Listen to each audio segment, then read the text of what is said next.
first pick. She was not my first pick. Boy, would I have made a mistake. I said, we want BG. And I said, I'm sorry, you can't have her. I don't think she's the kind of girl that we need. I think that this other player is better. And they said, no, we want BG on our team because she's perfect, she's super nice, she's a hard worker, she can sing, she can play the ukulele, she can do all kinds of things. I think she would fit in. I go, I'm sorry, I don't think she's the best player for our team. Blah, blah. She goes, they told me straight out, Courtney, Sammy, Emily, they told me straight out, well, I tell you what, if you don't pick up BG, we're not playing for you. I didn't have a choice. So that's one story. So she came on, and I remember the first time my brother saw her play. Well, my brother Danny, how many of you guys know my brother Danny? My brother said, man, who is that redhead? First was the thing that impressed me. We were playing over here at Independence Park, and BG hit a ball. She hit a ball from field 1, in the air, and it landed between the pitching mound on field number 2 and home plate. That is the furthest shot I've ever seen at Independence Park, and here's the pain, guys. Here's the pain. It's late Saturday night. Late Saturday night. And we're playing, I think it was SoCal Athletics Richardson. Okay? And we are winning 3-2.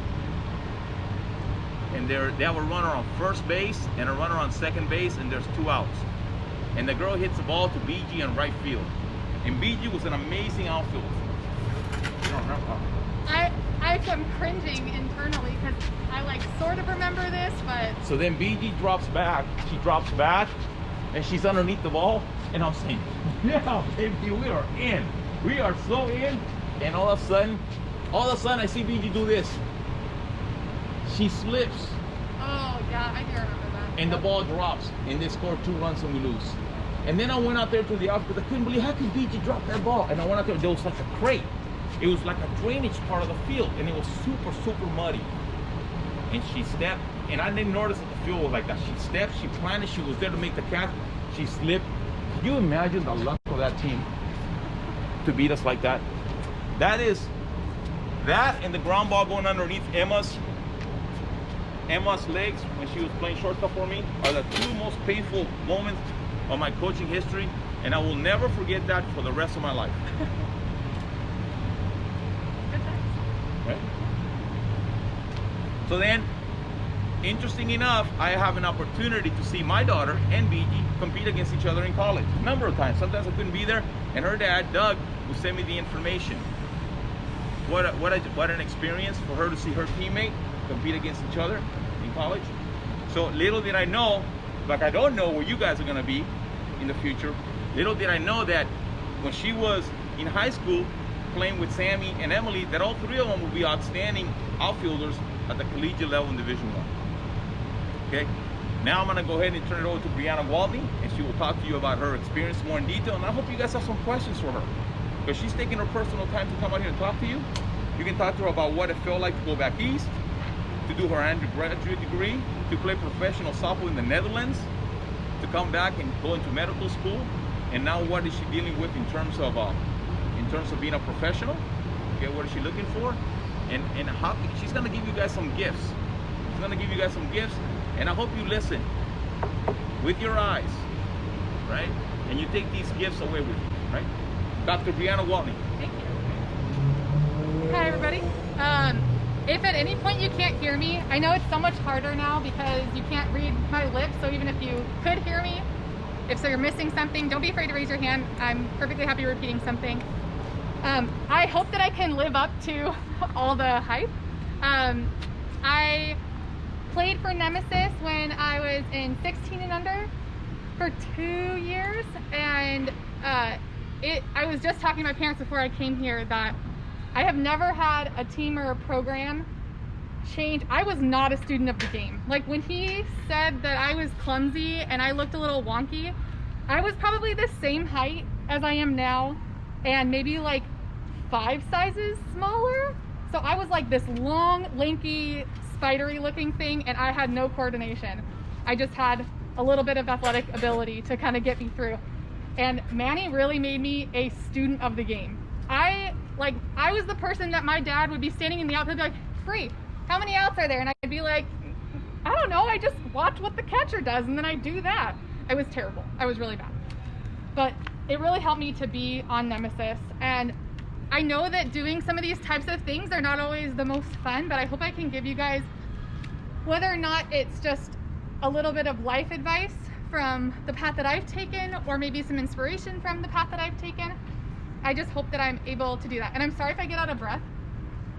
If I'm talking fast and it's very hard to breathe through this. But, so if I need to like stop and catch my breath, that's why. Not because I'm out of shape. I really do still work out, I promise. But if you have any questions, please just raise your hand. I'm more than happy to stop. But I'll start by just telling you a little bit about my path and what I did growing up. I played softball from the time I was like 6 years old, probably pretty similar to what you guys did. It was kind of a different world when I played. Girls were not getting recruited until like 16s or 18s, where now I know that sometimes it's a lot earlier, and that's a lot of pressure. It's actually changed back. Oh, it did? Okay. Beautifully. Thank God. Beautifully, it's changed back. So it's back to the way it was with you. Oh, okay, great. So yeah, I'm a little bit out of that loop. When I was 4 years ago, I was coaching high school softball, and some of these girls were getting recruited in like 8th grade, and I just thought that was really sad because I had no idea what I wanted to do in 8th grade. So anyway, I'm glad it's going down. But I know that with the pressures of high school, college recruiting, figuring out whether you want to play softball in college, whether you just want to go for academics, whether you want to go to a trade school, I know that all that can be really stressful.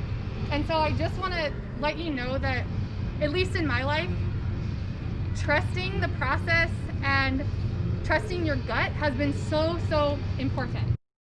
If you have a goal, it doesn't matter what that goal is or whether it seems like it's going to make you the most successful person. If you have something that you're trying to accomplish and you focus on that, you're going to naturally make choices that go towards that goal if you're constantly keeping it in sight. You obviously can't be all talk and just saying, I want this goal, and not do anything about it. But if you're keeping it in sight and you truly want it, you're gonna make moves towards that goal. And that's what I found in my life. The choices that came up in my life, which you'll kind of see as I talk about it, they weren't always my first choice. They weren't always what I thought I was going to do, but they always turned out to be the absolute best thing that could have happened in my life. So I'll kind of start with Nemesis. I played on one team before Nemesis in 14s, switched over to Nemesis. Like I said, I had a fantastic experience, worked way harder than I ever had on a team before, and made some of the best friends that I've had on a team. Travel ball is so fun. You get to make some of the best friendships with people, and I would not return that for the world. After I played on Nemesis, I played for one more team. I played for my high school coach for 1 year right before I went to college. Recruiting, 100%. Without Nemesis, I would not have gone to college for softball. I would have walked on somewhere. I would not have known how to get recruited. I didn't know how to send out letters. I didn't know how to talk to coaches. I learned all of that on this team. And you have to take advantage of it because not everybody gets that opportunity. And it's so helpful. As far as like getting to college, I know that like usually high school ball isn't as big. It's all travel ball. Colleges are looking for what you do in travel ball. They're looking for what you do on and off the field. And I just want to give you a little anecdote about what it means when you're getting recruited, when you're getting seen by coaches. So I had always thought that when I was on the field, if a coach was there to see me, I needed to hit a home run, I needed to steal all the bases, I needed to make a diving catch, I needed all these things. I'm going to tell you the game that I got recruited in, okay? The game that the coach saw me play and called up our head coach, my assistant coach saw me play, called up my head coach and was like, we need to recruit this girl. I collided while I was running the bases, collided with a girl while running the bases, almost knocked myself out. I dropped a ball in the outfield. I hit 1 triple and struck out once. Now, on paper, that sucks. Like, I thought I screwed the pooch. I was like, there's no way I'm getting recruited.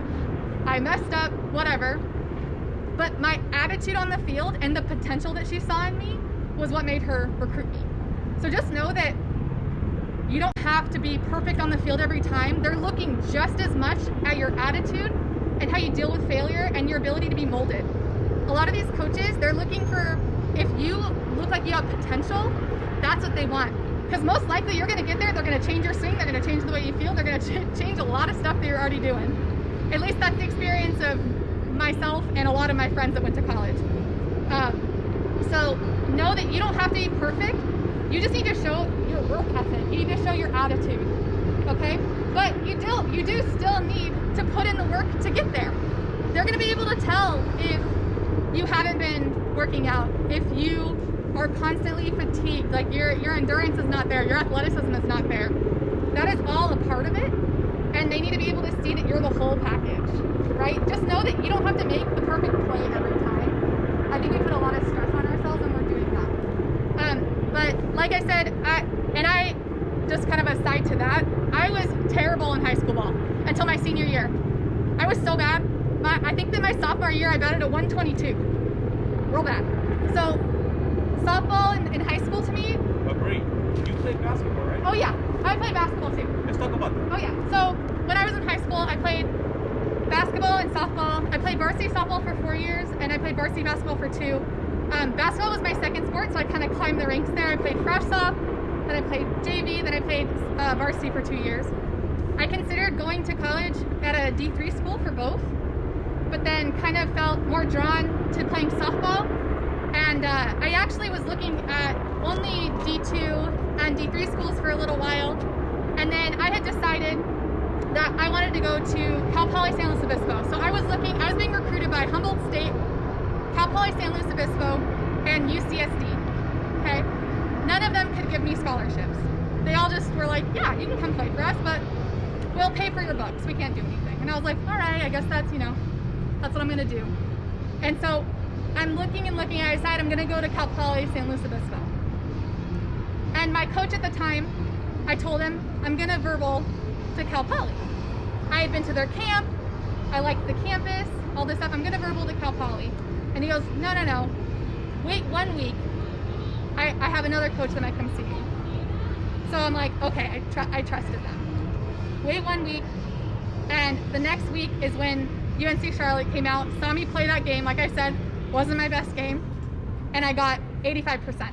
That day, they called me and they said, we want to offer you an 85% scholarship as an outfielder. And to me, that was fantastic. And I told them no. I said, no, that's okay. Somebody who recruits me that fast, you guys must be terrible. That was my thought.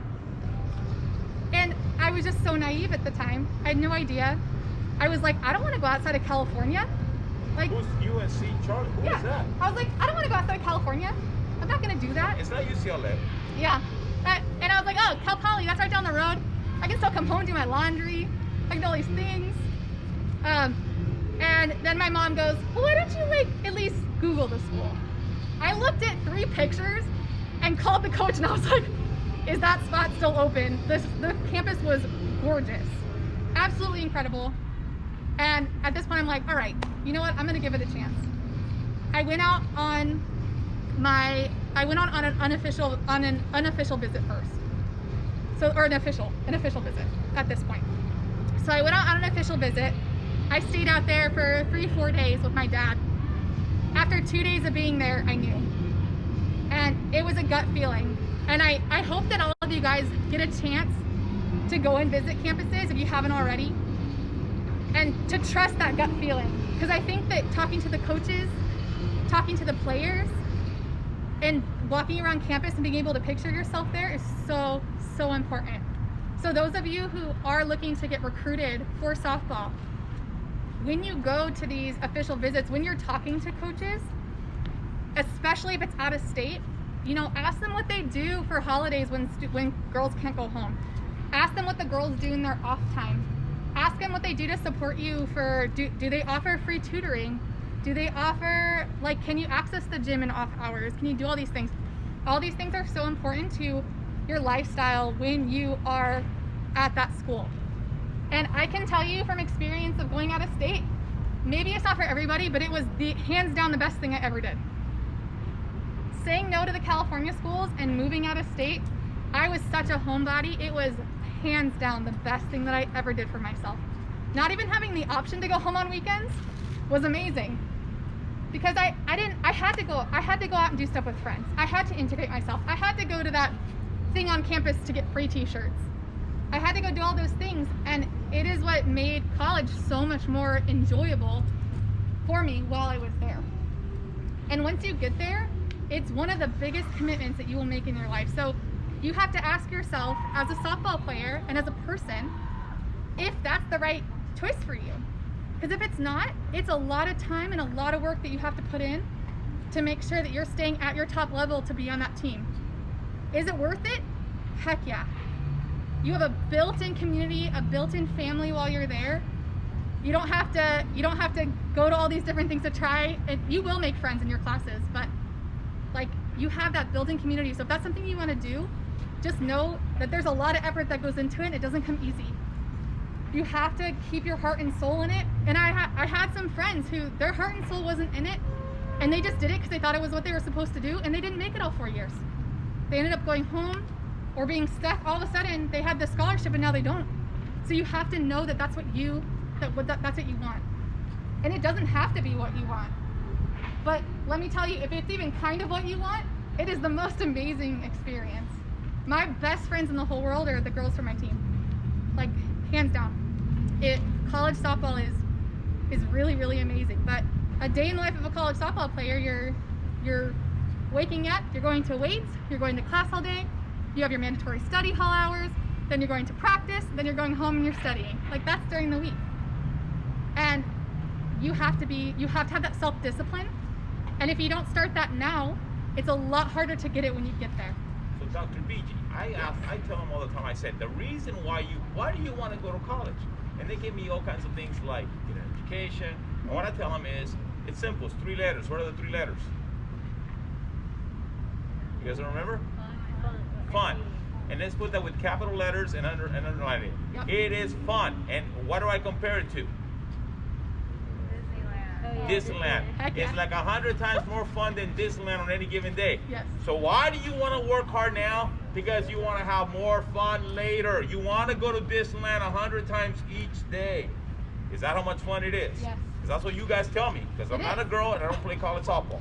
No, But you guys tell me that it's fun. It's so fun. It's so fun. And I guess I started out with the hard work part, but it's equally as much fun as it is hard work.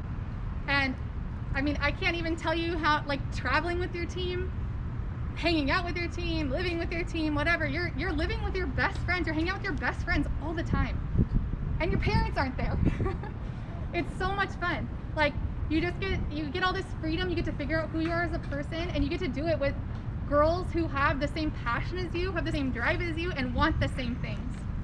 It's just like this amazing community that you get to build. And you get to find out who you really are as a person. I'm sure a lot of you, just in being on a team like this, have found out, like, I'm more of a leader. I lead by example. I lead with my voice. I'm more of a person that kind of like hangs in the back, but I'm like a good support system for my team and for those leaders.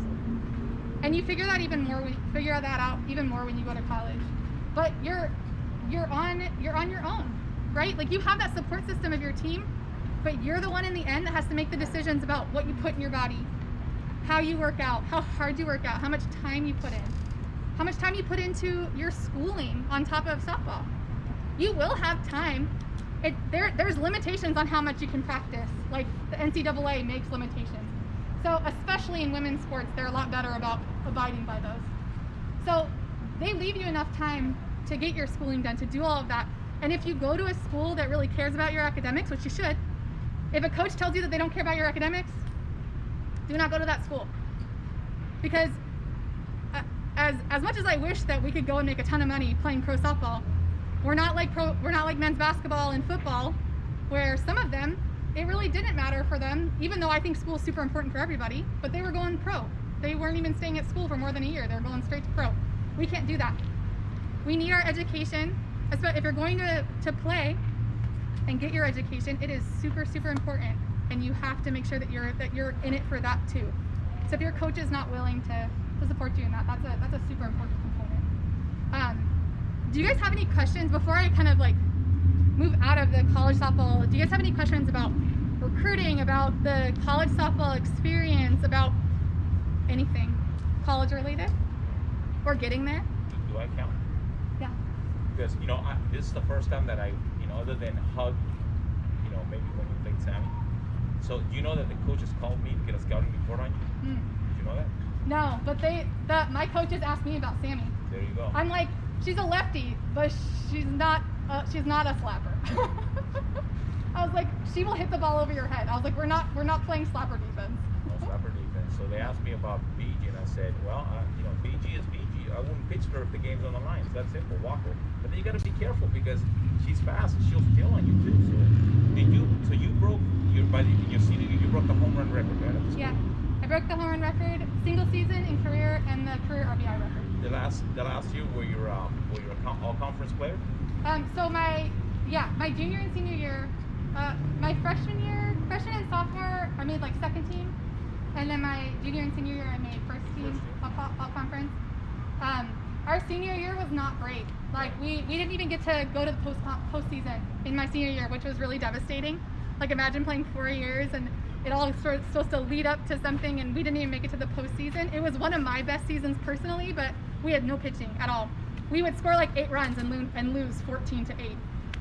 So that was hard, but still, I wouldn't change anything because I actually got to walk at my graduation, which normally the postseason is during graduation. The tournament is during graduation, so you don't get to walk. So you had another teammate from Nemesis that went to the same school. I did, Jaleesa right? Rao. So here's the thing. So a lot of times we believe that we make a really good choice, and I make really good recommendations. I personally did not recommend Jaleesa at North Carolina Charlotte. I didn't think it was a good fit for her. Mm-hmm. So what was her story? She didn't make it one season, right? Right.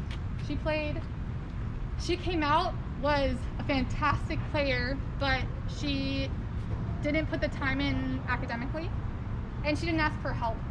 I think that was the biggest thing, that she could have had help, but she's a very strong, independent woman, that Jaleesa. Yeah. And she didn't ask for help. Yeah, that's right. And that's really important, like to be able to write that down. Ask for help. Write it down, please. If you're struggling, ask for help. I personally felt like it was hard to fail. Am I gonna fall? This sounds like I'm gonna fall. Okay.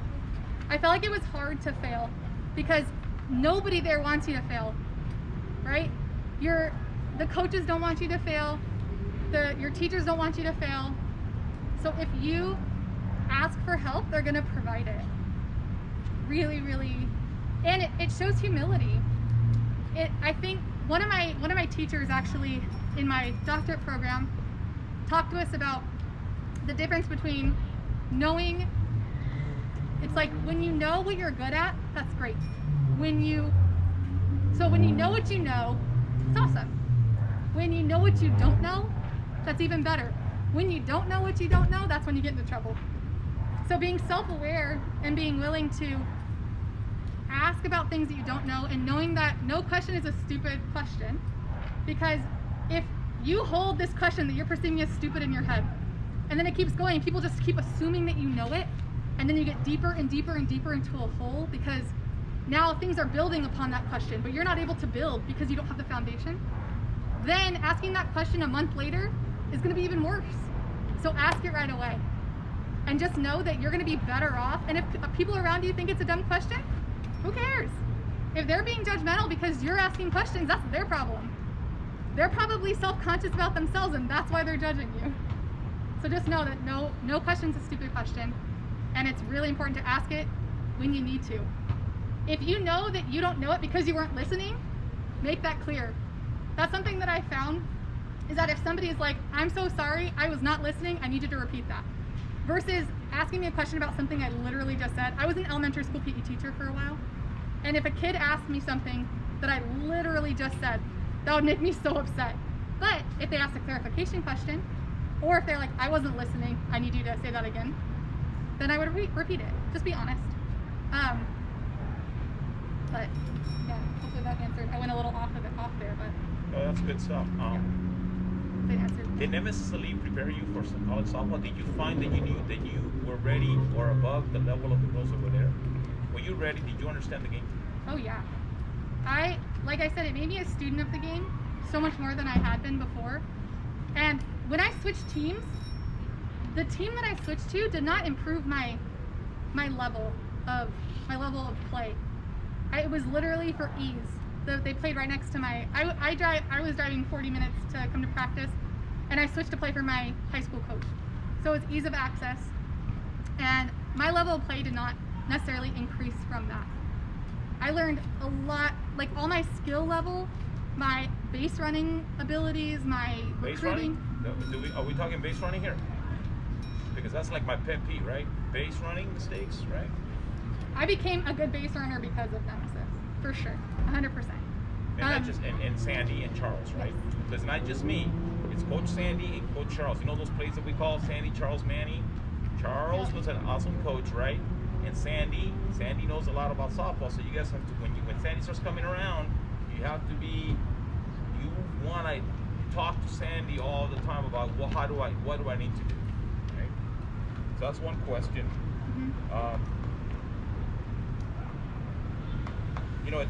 So then how is it that we keep our program on the leading edge of what college coaches want to see? And the way we do that is because coaches like Emil and myself, we go to the National Fast Pitch Coaches Association annual convention, and we listen to what college coaches are talking about. What is the dilemma? What are the issues? Whether it's a social issue, whether it's a skills issue, or it's the kids are not practicing enough, playing too much, lack of competitiveness, and we see what they need because we're trying to empower you to be attractive to them. But if we don't know what they're looking for, then we may be addressing the wrong things, correct? All right, now I know that some of you guys want to be nurses, right? And my question to you is, why is it that you don't want to be a doctor? You can get your doctorate in nursing. You get your doctorate in nursing, but I don't want you guys to settle, right? I don't want you to settle, right? So you leave it open, right? You want to go to what I consider, it's called the terminal degree, right? So you want to go to the terminal degree in your field. In some fields, that's a master's degree. In some fields, that's a PhD, right? Like if you're gonna be a practicing attorney, you're gonna get your Juris Doctorate. If you want to study law from a research perspective, then maybe you want to get your PhD in law. That's gonna be more like a research, that kind of stuff. It's not necessarily gonna be a practitioner, right? For example, if I'm a practitioner in management, so I have an MBA. If I want to do research and do studies and analyze causal relationships, then I would get my PhD in business. But I don't want to teach. I'm not about teaching in college, right? I'm a practitioner. So, but I do want you to think about doing your terminal degree, okay? So when I knew that she was going to be, that I was really thinking about going to your graduation, because I talked to Sammy about that. I was going to make like an East Coast trip, and of course COVID took care of that. But that's what's going to make me happy. So the way you pay me back for all the irritation that you give me, right? Sometimes, I do love you guys. I tell you that all the time. Is that you're going to pay me back with your degree, with your invitation, when I get to see that you graduated from college, okay? And it's going to happen to every single one of you guys. It's going to happen to every single one of you guys, without doubt in my mind, okay? Because I've seen you before. I've seen all of you before, okay? So it's really important that you shoot for it. When did you decide that you were going to say you're going to go for your doctorate? So I graduated from UNC Charlotte with an exercise science degree. I changed my mind probably 50 times while I was in school. I had no idea what I wanted to do. I knew that I liked sports. I knew that I liked helping people, and that's about it. So I thought, I'll do occupational therapy. My senior year, I tried to get we had to do an internship. I contacted 14 different places, and none of them were hiring interns. So I was like, okay, maybe this is a sign. Like I was saying, my path didn't always go like the direction that I thought it was going to go.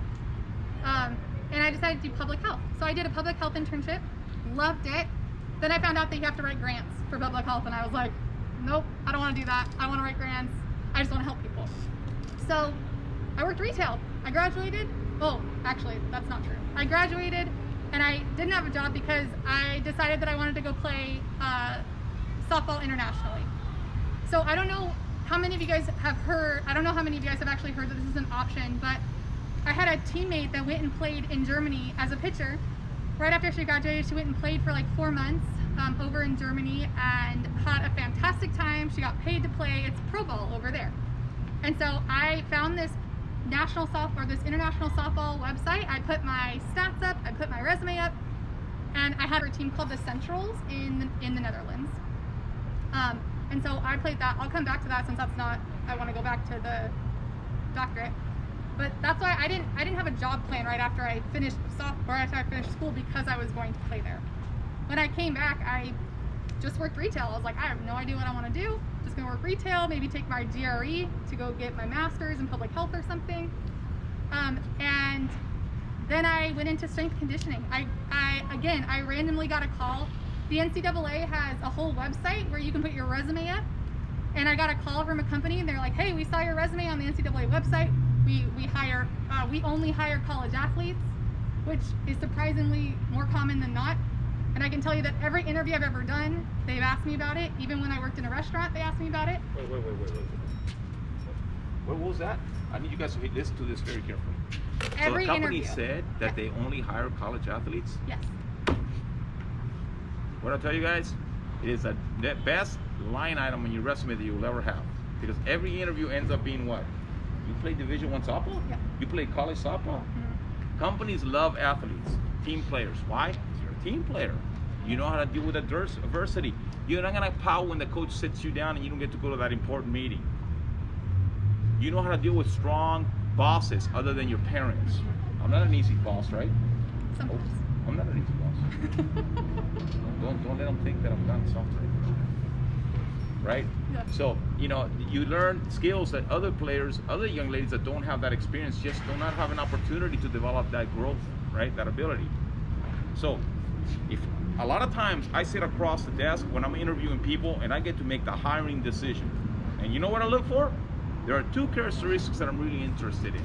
The first one is, I ask you, can you name me every team you were on from the time you were in elementary school?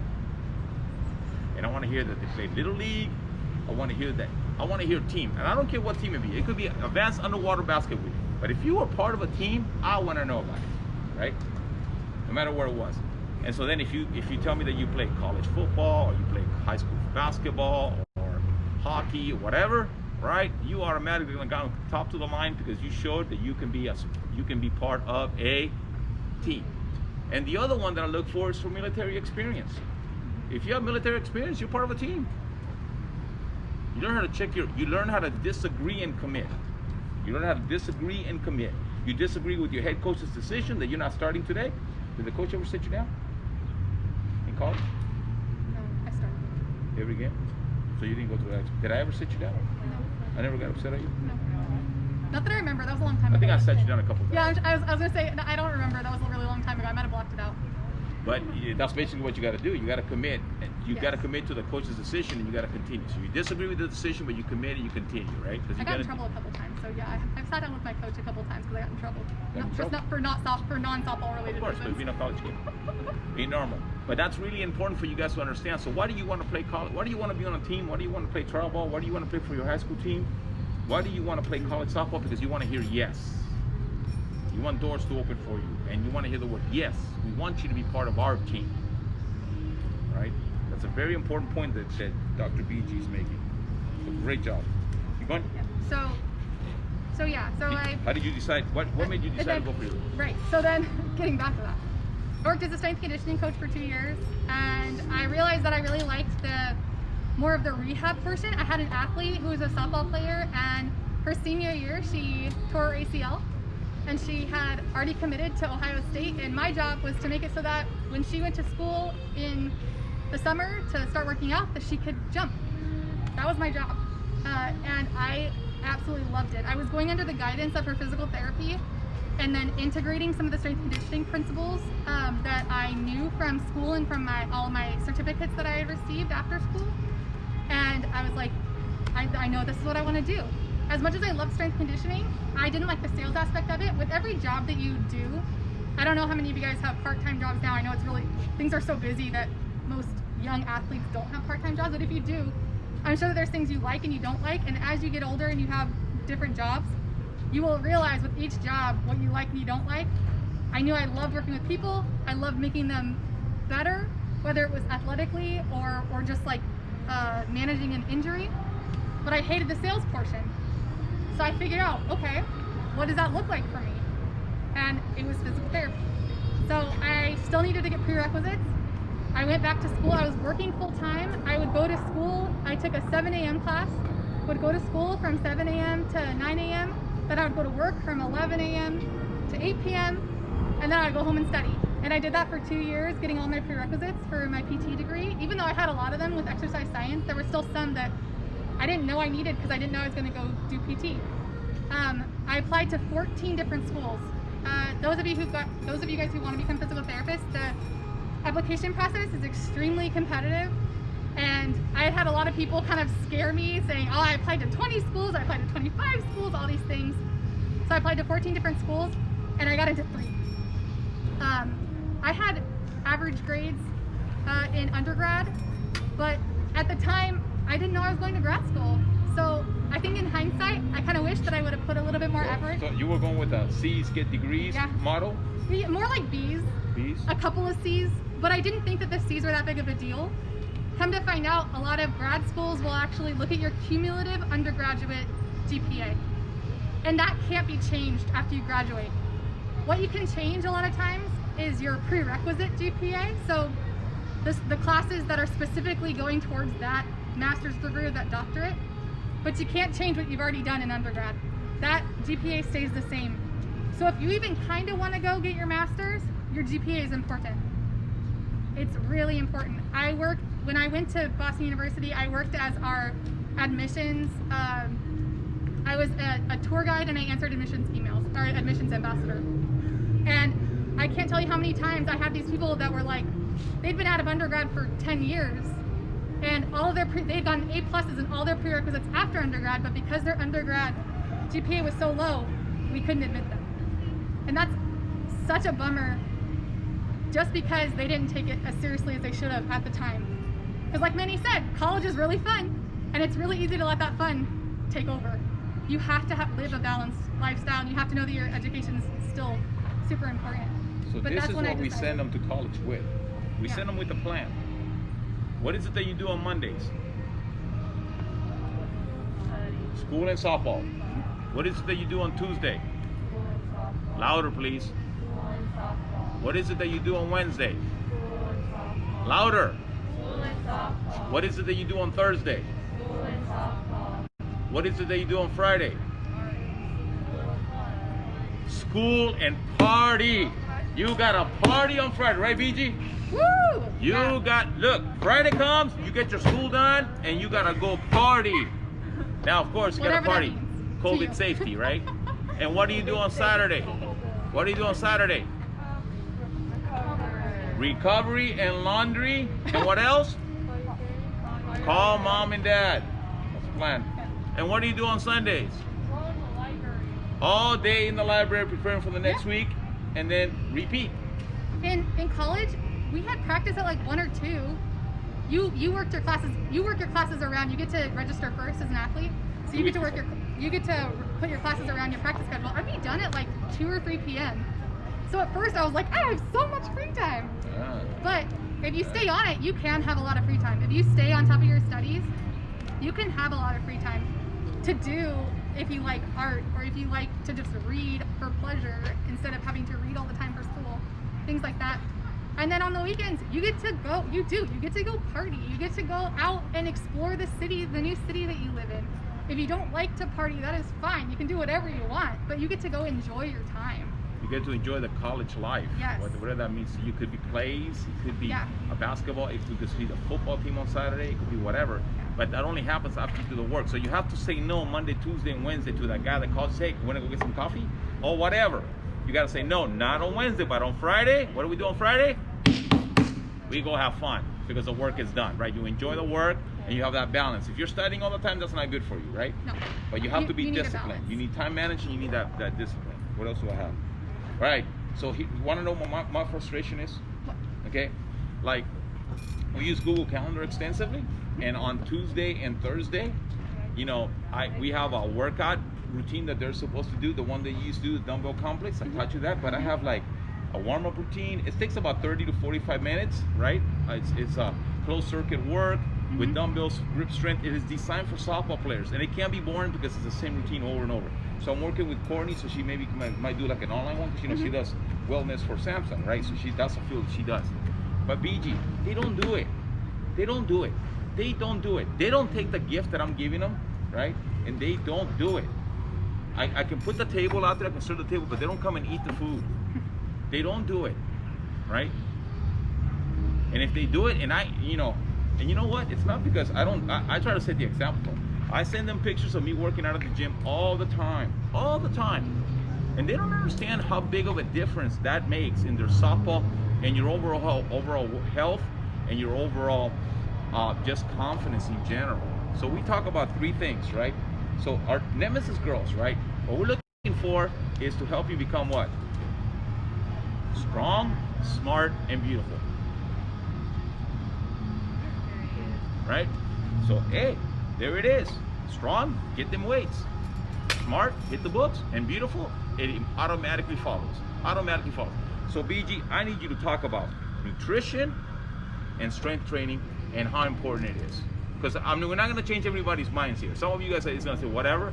But if you're really serious, about enjoying life and having fun and getting to that point, then you need to work on the discipline that's required to do this. Okay? So you can talk about it, you can explain to them why, because you have the science behind it. Why it's important to activate your quick twitch muscle fibers. How does it's going to help you hit the ball? Some of them, their potential is there, but because they don't train, they're about 60% of what they can do at this age. And it will continue to be that, even potential continues to increase as they mature, right? So there you go. Talk to them about that. Okay. So there's a lot of things in life in general that we know are good for us, but we don't do them, right? These are like statues. Yeah. It's like talking to statues. Yes, right? What are some things that you know are good for you that you don't do? Get enough sleep. Okay? Yeah. This side. Somebody. Eat healthy. Yeah. I'm guilty. What was that? Drink water. Okay, so, and I'm sure there's a lot more. There's always going to be things in your life that you don't want to do that you know are good for you. So what I want you to do is think about a few things. So number one, I want you to think about what your reasoning is that you're not doing it. Okay, so right now, I want those of you who have notes, if you don't have notes, just think of it in your head. They should all have notepads. I want you to write down one thing, so you don't have to share it with me. Write down one thing that you know you should be doing that you're not doing. Doesn't have to be softball related at all.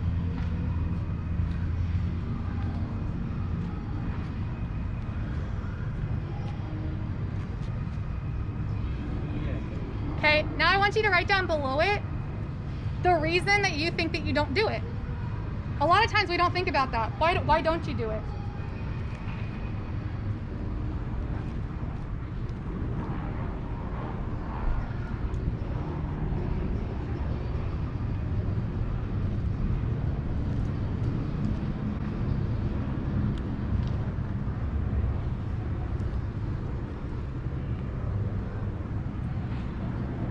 Okay, and then I want you to think about your reason. Is it in your control? Is it something that you can change? Is it out of your control, something that you can't change? Okay, if it's something that's in your control, so let me think of an example. If I am not working out because I don't think I have enough time. I don't have time to work out. Okay, I'm like, is that in my control? Let me think about my schedule. I do this, I do this, I do this. Oh shoot, I'm watching Netflix 3 hours a day. Okay, that's in my control, right? So now I want you to look at your reasoning, and I want you to try and think of just one way that you can flip that reason to make it possible for you to do that thing. So like for me, if it's that I watch 3 hours of Netflix, I'm like, okay, I'm gonna cut that down to 2 so that I can do my workout. Or I'm gonna work out while I watch Netflix. Maybe you can dual cast. So look at the thing that you want to accomplish. Look at your reason, okay? If it's out of your control, if it's something that you cannot do, is there another way that you can get that into your life, that thing that you're supposed to do?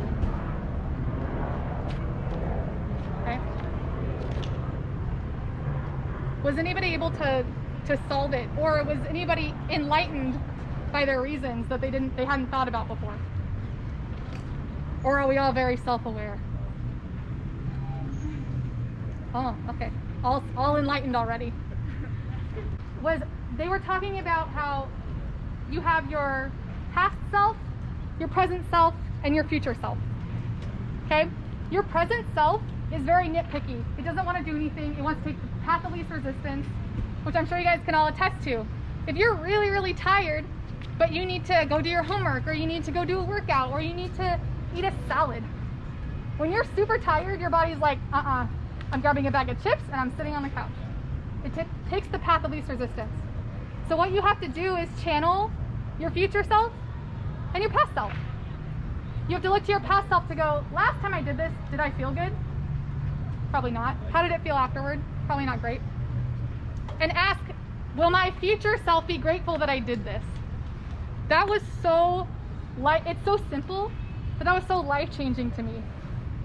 So when there's something that I don't want to do, I'm like, will my future self be grateful that I did this? If the answer is my future self won't care, then I just need to go, okay, do I really need to do it? All right, then you have to find that drive and that motivation. But most of the time, the answer is going to be, my future self is going to thank me for this. So when it comes to nutrition and strength training and things like that, you have to know your why. You have to know why you're doing it, what the goal is, what your motivation is, and you have to think about your future self and kind of give the middle finger to your present self if they're being bad, if they're being bulls. Because your present self can be really challenging sometimes, especially when you're not in the right mindset. Okay? So on that same thread, you have to give your present self all the fuel that it needs, and I'm not just talking about nutrition, but all the fuel that it needs to be able to function on its highest level, so that you don't always have to convince yourself. To do that, you need enough sleep. I have done a lot of research on sleep in my studies. I have done multiple projects and presentations on sleep. It's not only, a lot of people think that they think, oh, I'm fine on 4 hours, I can function, but your brain is not functioning. If you get only 4 hours of sleep for 5 consecutive days, you can start showing signs of diabetes. Your blood sugar actually changes. You can start showing early signs over weeks and weeks and weeks. You can start showing early signs of dementia. Doesn't matter your age. Lack of sleep is so important. It causes memory loss. Okay? It causes stress and obviously fatigue. It really affects your whole body. It causes your cravings to change. So who late at night craves, like the later you stay up, the more you crave like junk food? Yeah. There's a reason why when you went to have sleepovers when you were a kid, that gummy worms and potato chips taste so much better at 2 in the morning. Because your body is searching for that fuel, they want it, and you have decision fatigue. Decision fatigue can affect your choices that you make in nutrition, your choices that you make in your life. It's so much harder to make the right choice if you're tired. So I just give you a simple example on sleep and how important it is. So we talk about sleep, right? So I manage individuals that have rotating shift in the work day, swing, and night shifts, and it affects the circadian rhythm. So we're really concerned about performance when you have a lack of sleep scenario. But here's one simple thing. The easiest way to lose weight is to actually sleep more. Sleep more. Yeah. The easy way to transform your body to become more athletic and more fit is to sleep more. Because when your body doesn't get enough sleep, it goes into a stress response. Yeah. Doctor, correct me if I'm wrong, because this is not my gig. I just kind of like know a little bit, because there's been stages in my life where I haven't got enough sleep and I notice what's happened to my body. And when I do some research, I find out some things, right? Your body goes into a stress response, and one of the first things that goes out when you don't get enough sleep is your ability to know when you're full. Mm-hmm. So you eat more. And I'm sorry, when you're sleeping, you're not eating, unless you have some special skills that I don't know about, right? So just from a statistical percentage, statistical analysis, if you sleep 365 more hours every year, because you're picking up 1 hour every day, that's 365 hours that you're not eating. So when I used to wake up at 4 o'clock in the morning on 4 hours of sleep, it was the first thing that I would do when I would wake up. I would eat, right? 1 meal. And then I would eat at what time again? 10 o'clock, 2 meals. And I would eat at what time again? 3 o'clock, 3 meals, and then 7 or 8 o'clock, 4 meals, sometimes even 5 meals in a day. But if I wake up and I get a good night's sleep, and I'm sleeping 7 hours, for me 7 hours is a good night's sleep. 7 hours, then I only eat 3 meals a day, and I feel really good about myself. Like yesterday, my workout was, I made it a point to get a good night's sleep last night. My workout today was like, why? What's the difference? Better sleep. So you have to sleep better. That means that you got to do what? have to put this away. Once I put this away, I know that I can sleep. If you're watching it, you're not gonna be able to go to sleep. So, sleep. You're saying for them to go to bed earlier, not sleep till 2 o'clock in the afternoon. Yeah, I'm saying don't go to bed at 3 o'clock in the morning and sleep till 2. I'm saying get a good night's sleep. Don't sleep. Your body will tell you what you need. So Okay? a couple of things about, have you guys ever heard the term sleep hygiene? Never heard Sleep sleep. hygiene, like showering, sleep hygiene. If you haven't, Google it. It's basically preparation. It's all things in preparation for sleep. So having good sleep hygiene can help you to sleep better. I'm just gonna name a couple of things that are important. No screens 30 minutes before bed. I am so guilty of that. No screens, right? Yeah, blue light. No blue light 30 minutes before bed. For those of you that have homework, if you can, try and save the stuff that doesn't require a screen till that 30-minute period. If you're somebody who needs to study till you go to bed, okay? But no screens 30 minutes before bed, because the blue light triggers something in your brain that doesn't allow you to produce melatonin, which helps you to sleep. So if you can do that, you will see a big change in your sleep patterns. I can promise you, I can tell you from experience, it's wild. If you absolutely have to look at a screen, then you should invest in some blue blockers or something like that. Like that might be good for college or things like that if you absolutely have to look at a screen until you go to bed. But for most people, think about it, it's only 30 minutes of your day. And most of that time could be spent getting ready for bed. Like 15 minutes of it is getting ready for bed. So that's cutting out your phone 15, like set your alarm, put it on the charger, put it away. It's really helpful. Don't watch TV until you go to bed, like those types of things. Making sure that you don't have like a huge meal or a bunch of drinks right before you go to bed is helpful. And there was one more like No caffeine, like after 2 p.m. in the afternoon. There was one other one. There's a ton of things that, oh sorry, I was standing really close. Wash your face with cold water. There's a bunch of things that you can do for your sleep hygiene. There was 3 that I was just gonna like throw out there for you, but I'll say the third one if I think of it later. But so I challenge you guys to try it for 1 week. Oh, I remember the third thing. To keep your sleep schedule within 30 minutes to an hour of each other all week long. That includes Friday, Saturday, Sunday. I know that that's hard and you can't always do it. I'm not telling you to sacrifice your social life, especially when you go to college. You don't have to sacrifice your social life to keep your sleep schedule. But if you go to bed at 8 p.m. one night and the next night you go to bed at 2 a.m. and the next night at 12, you are not going to sleep well. So you're talking about your circadian rhythm. Yes. Keep it consistent. And you can train your body to have a certain rhythm, but you want to keep it within 30 minutes to an hour. Yeah.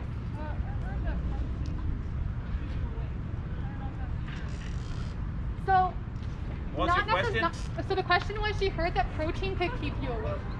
So I'm not an expert in nutrition. I have basic knowledge of nutrition for what I need to be able to tell my patients. If you eat a big meal before you go to bed, it could keep you awake.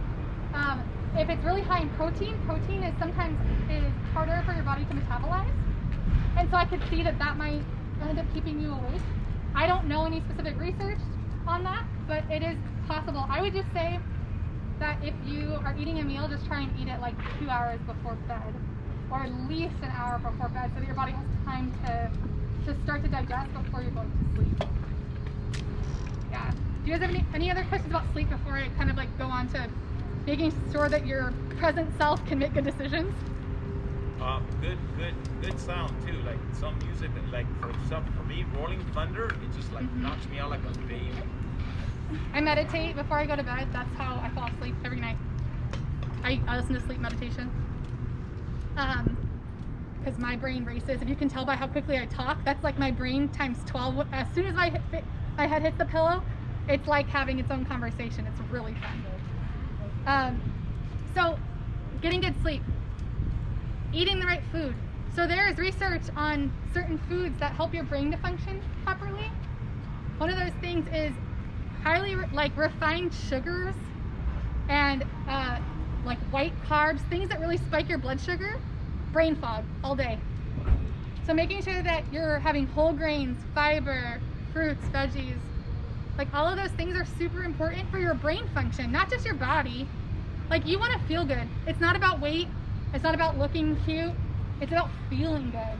Like, if you notice that you're feeling bloated and that you're tired like halfway through the day, you're getting tons of sleep maybe, and you're tired halfway through the day, it's your food, it's your hydration. Just drinking enough water during the day, you will notice a drastic difference in your mental clarity and how awake you are. That's another thing, like being able to make decisions. If you're hungry, do you think you're able to make good decisions, whether it's about food or anything else? No. I can't make a decision when I'm hungry. I'm angry when I'm hungry. So making sure that you're eating things that you're not having these big highs and lows, so that you're like grabbing for the first snack that you can find. You want to be able to, and when you get to college, that might mean meal prepping for yourself so that you don't have to make those decisions. Super important for your present self, okay?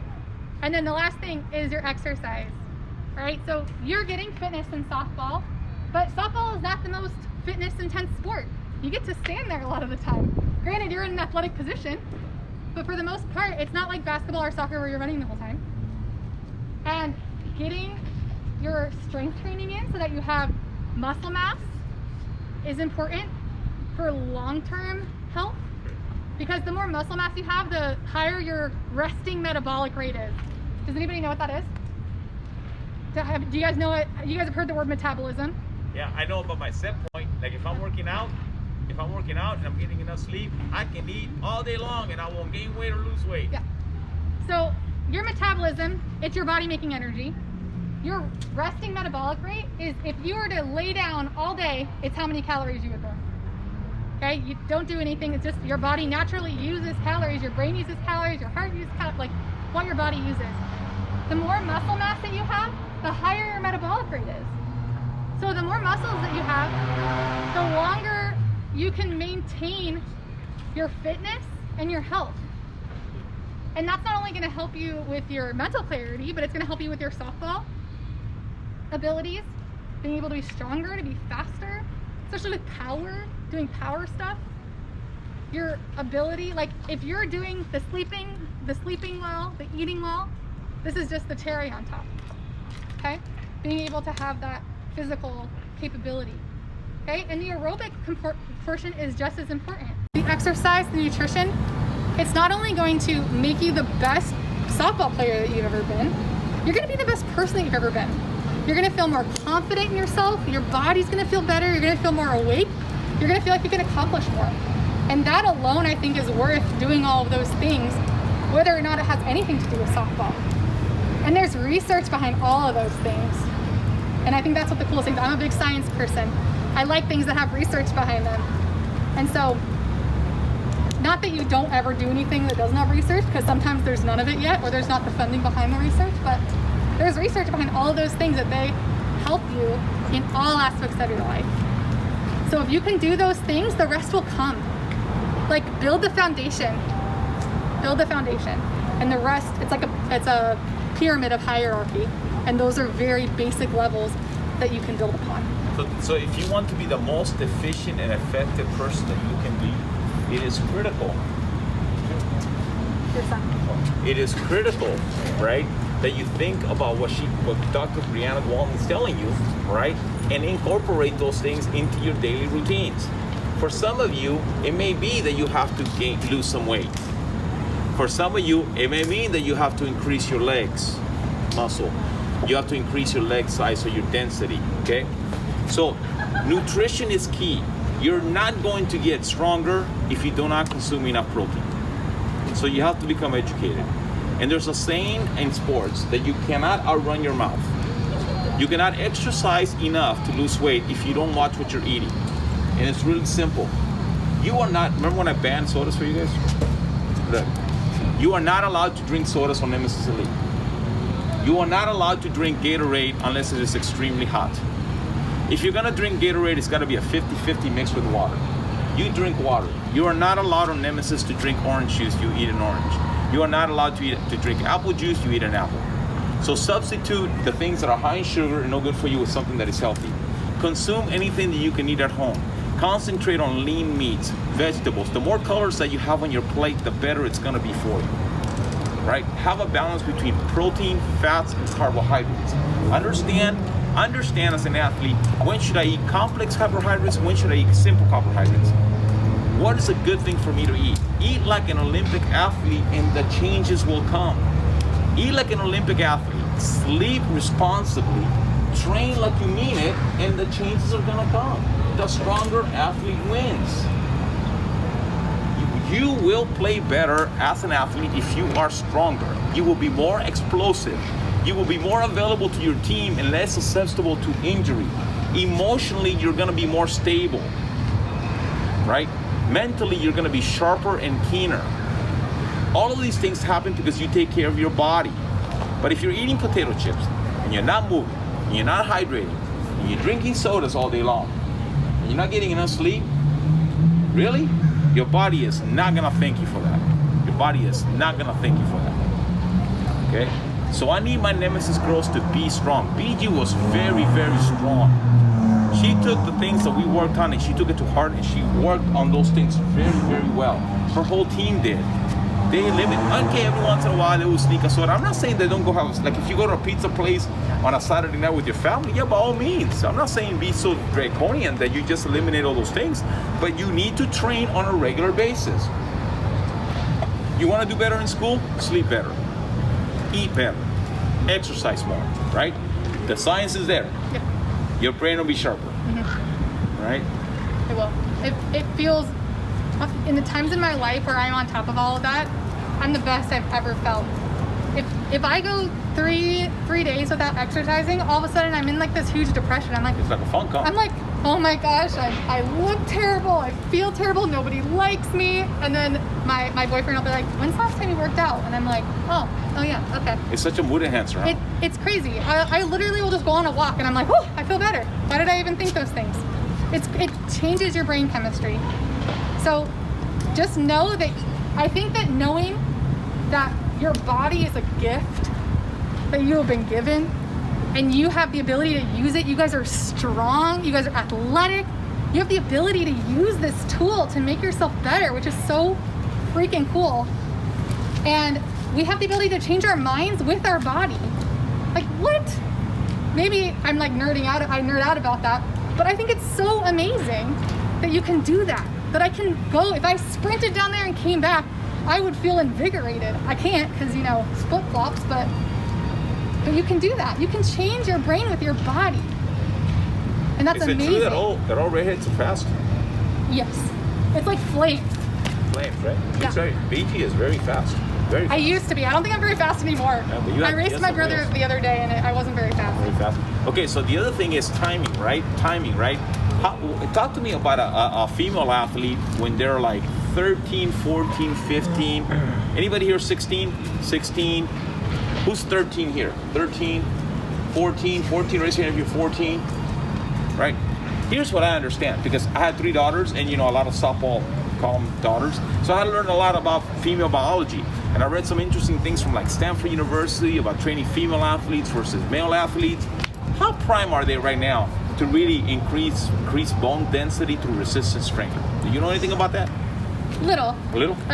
Yeah. I mean, as far as your training right now, you're in your youth in general, you're priming your body for the rest of your adulthood. So as women, we're way more susceptible to getting osteoporosis, so low bone density, and also when we're older being frail. And you'll hear people talk about fragility, and what that means is usually low bone density and muscle atrophy. But if you set yourself up now by having higher muscle density, having higher bone density, which means impact, so doing stuff like sprinting, weightlifting, and our bodies, our bones get that higher density not just by like bearing weight, but by the muscles contracting. The muscles pulling on the bone are what increase our bone density. So it's important for us to not only just do like walking and weight bearing, but to actually lift weights. And it's gonna set you up for success even when you're 80. So like I said, if you don't wanna do it for yourself now, do it for your future self. Because your future self will look back and be like, oh, thank goodness. And because I played sports all growing up, and I lifted weights, not intensely, but I lifted weights from probably the time I was 13 or 14 until my current self now, except gyms are closed, so not as much weightlifting anymore, more body weight stuff. And it is very easy for me to maintain my muscle mass.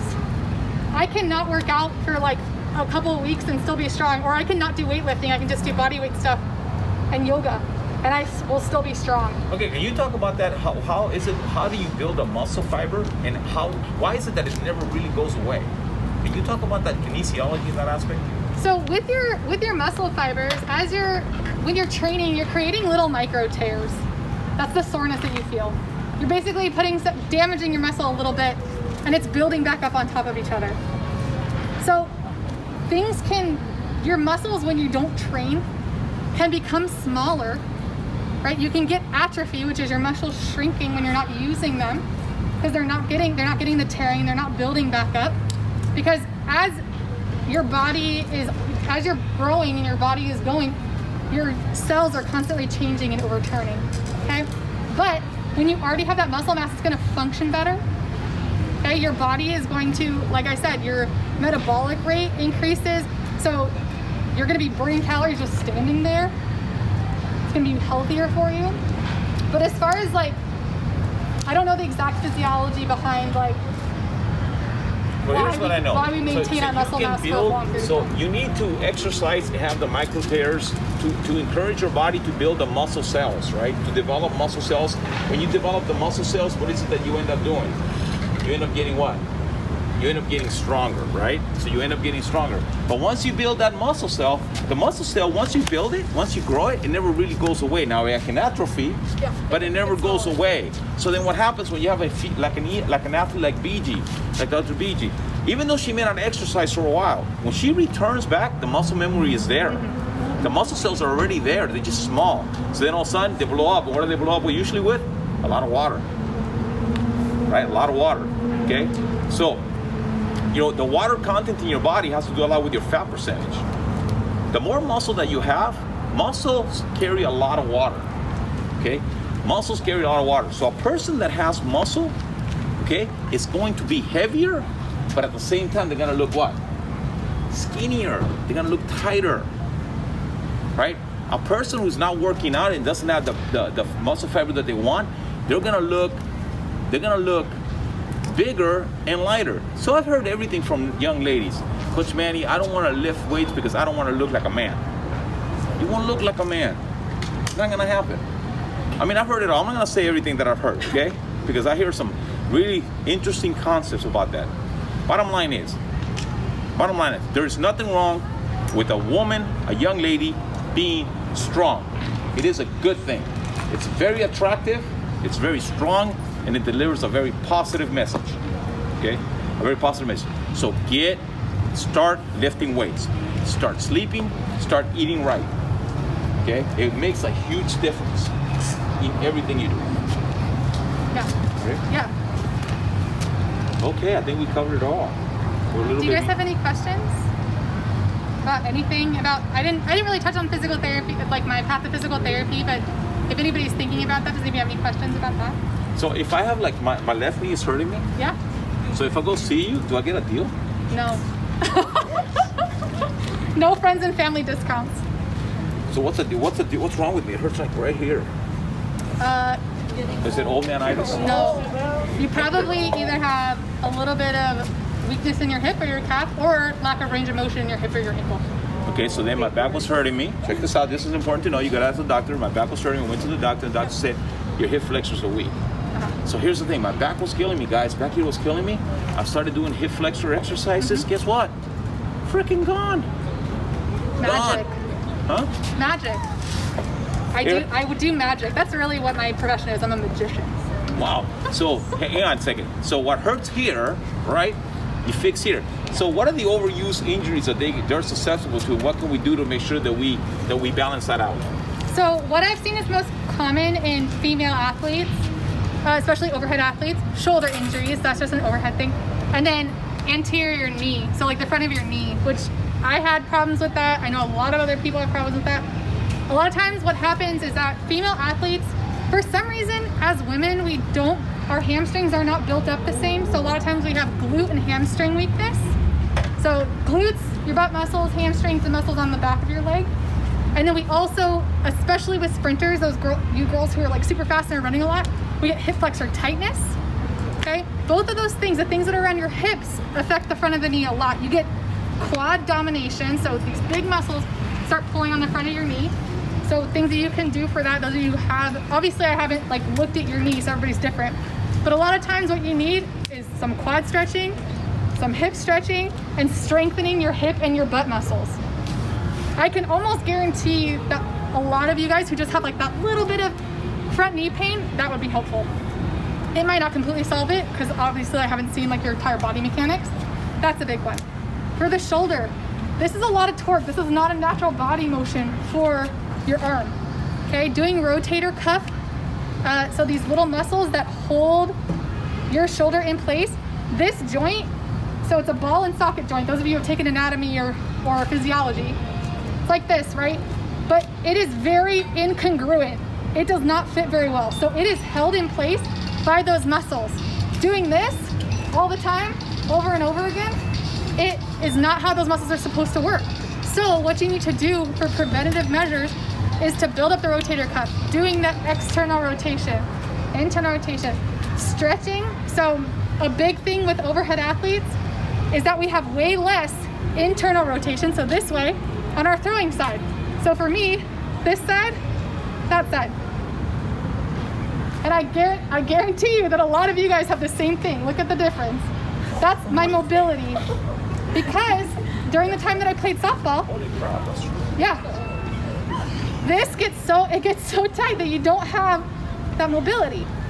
So doing stretches, and some of you might be young enough that it hasn't happened yet, but that's a party trick, fun party trick. But doing stretches that can help with some of that is really important. And I'm sure that you already have some stuff that they work on, but doing the workout rotator cuff, working on your back muscles. So your shoulders are essentially, they're attached to your scapula, so the wing in your back. That's like a stable base that your shoulder works off of. There's a bunch of muscles here. So you have your lats, so stuff that you're doing pull downs with. You have your traps, so when you're doing pulls or pull downs, those muscles are holding that stable so that your arm can work properly. So working on pulls, upright rows, things like this. So here's the dumbbell complex that they have, right? So in the dumbbell complex, there's two exercises that they have to do. The first one is here, right? And then they have to do this one here. And that's designed for softball players. And it's also designed for softball players because you have to hold on to the weights, the dumbbells unilaterally, and it's a closed circuit, right? So they have to go through a whole range of motion. It's really supposed to strengthen you for softball and prevent injury. And it's on your calendars on Tuesdays and Thursday nights, right? It's on your calendars. Now raise your hand if you do it every Tuesday and Thursday. Raise your hand. See what I'm dealing with? And so this is that thing that you know you're supposed to do, but you have barriers. So I want you to really think hard about the barriers. See if there's a way you can get around them. Okay? And see if there's a compromise you can make with yourself to make it happen. If not for your present self, then do it for your future self. Because it will help you to prevent injuries, I promise. Strength is so important. Strength training is so important. Because I don't want to see you in my office. If I was a PT, like, we love our job, but I don't want to see you for your injury. I don't want you to get injured. But it happens. And a lot of times it's because there's a weakness or, really you hear this stuff like, how many of you guys have heard overuse injuries? People say, oh, overuse injury. I don't really buy into that necessarily. Not that you can't use something until it hurts, but really it's the organism, so you not matching up with your environment. That's the issue. Because there are marathon runners who have the worst form ever. They might run and their knees are knocking, but they never get injured because they train properly so that they work the muscles they need to work so that they don't get injured. So the organism is matching the environment. Your environment, throwing, rotating, running. If your body has little weaknesses here and there, then the organism no longer matches, and that's when you get those overuse injuries. And imbalance, right? Yeah. So that's why a lot of times when I'm working on your hitting, I'm asking you guys to hit right hand, and even though I know that you guys are not left-handed hitters, I'll have you switch from the other side and do it from the other side so that we balance your structure. This is really critical for pitchers. A lot of pitchers develop severe back problems, back issues because of their imbalance. Because they stride out, the hip flexor here gets really strong, the quad here, the hammy here get very strong from the push-off, the quad here gets very strong from bracing and stopping. You start creating a muscle imbalance. If you're a pitcher and you're not lifting weights on a regular basis to balance your body, you are heading for serious trouble physically, right? Because it is all one-dimensional. If you're a catcher and you're not working on flexibility and you're not working on proper stance, you're heading into serious issues, serious trouble. I don't know of any pitcher who doesn't go through that. You know, some of them are able to offset it because they learn about balancing out, but you better work on your balance and you better do the dumbbell complex. Because if you look at, if you have a man arm and a girl arm, These are girl arms. but pitchers have a man arm and a girl arm. Am I right? Am I right, Emily? So pitchers usually have, you look at the right bicep and it's like, okay, that's like a man arm. Then you look at the left arm and it's like a girl arm if they're right-handed pitchers, right? The same thing, you look at the quad, if you look at the quad definition in the front, the stopping leg is more defined than the other leg, right? So they start developing imbalance. Well, can you imagine what the shoulder imbalance looks like? When you look at a pitcher, you see the pitching side, it's like way down here, a lot more developed. It's bigger, stronger, right? So that imbalance ultimately ends up in your lower back, and you're gonna end up with a back injury, right? Well, one last round for questions. Any questions here? Do you guys think the beach is pretty awesome? Is she pretty impressive? Oh yeah, you better believe it. What do you guys think over here? You with that group over there? You think she's pretty awesome, pretty impressive? Yeah. Right? I feel like you're being forced to not thank you that. No, they don't. They know. So thank you for coming out. Thank you guys so much. I know I talked a lot. If you had questions you just didn't want to ask them, I can leave like my Instagram information or my email. How do they follow you on Instagram? Give it to them right now. Come on, find it. What's your book? Oh, yeah. I have 2 Instagrams. I have a personal and a PT one. My personal Instagram, I actually don't know. And what kind of services? Do you offer any services that helps them, that would help them? Like if they come to you and they come in for a muscular balance assessment, do you do that? I don't, because I work in an inpatient rehabilitation hospital. Okay. So I'm just working with patients who have spinal cord injury. But with physical therapy, there are a lot of sports PTs that offer injury screenings. There's a ton. So, and That's they'll what it's look called, injury screenings. So it's yeah, and it's a lot of predictive. times they'll do it for free, and it's not, you don't even have to do it through insurance. A lot of places will offer it for free. They do an injury screening, and then they'll provide you with like some exercises to help you prevent injury. There's a lot of places that do throwing assessments and running assessments. For people who have like knee injuries, running assessments are often really great. Those usually cost money, but it's not like an insurance thing. It's just out of pocket. You just go up.